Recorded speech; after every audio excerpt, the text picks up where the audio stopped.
Rahul Gandhi parliament సభ్యత్వం రద్దుకు నిరసనగా కూకట్పల్లిలో గాంధీ విగ్రహం వద్ద కాంగ్రెస్ సత్యాగ్రహ దీక్ష చేపట్టారు. ఈ సందర్భంగా దేశ ధనాన్ని దోచుకున్న వారి పేర్లు, మోడీ పేరు చెప్పినందుకు రాహుల్ గాంధీ పార్లమెంట్ సభ్యత్వం రద్దు చేసి కేసు నమోదు చేయడం సిగ్గుచేటని టీపీసీసీ సభ్యులు సత్యం శ్రీరంగం అన్నారు. దేశం కోసం రక్తాన్ని దారబోసిన కుటుంబం రాహుల్ గాంధీదని కొనియాడారు. ఈ రోజు యావత్ భారతదేశం అంతా కూడా చీకటి రోజుగా భావించాలి.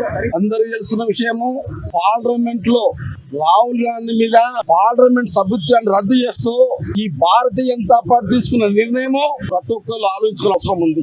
దాదాపు 2 సంవత్సరాల కిందట కర్ణాటకలో ఈ లలిత మోదీ ఇంకా ఈ మోదీ అనే పేరు ఇద్దరు బ్యాంకులలో కోట్లాది రూపాయలు డబ్బు తీసుకొని విదేశాలకు పారిపోయి వాళ్ళు చేస్తున్న ఎంజాయ్కి మరి అక్కడ ఎలక్షన్ సభలో రాహుల్ గాంధీ గారు వెళ్ళినప్పుడు ఈ ఇద్దరు ఎవరు, ఇద్దరు ఇంటి పేరు మోదీ అయింది. ఈ మోదీ ఉండి పేరు ఉండే కారణం ఏంది అనేది అక్కడ మాట్లాడినందుకు మరి ఈ రోజు భారత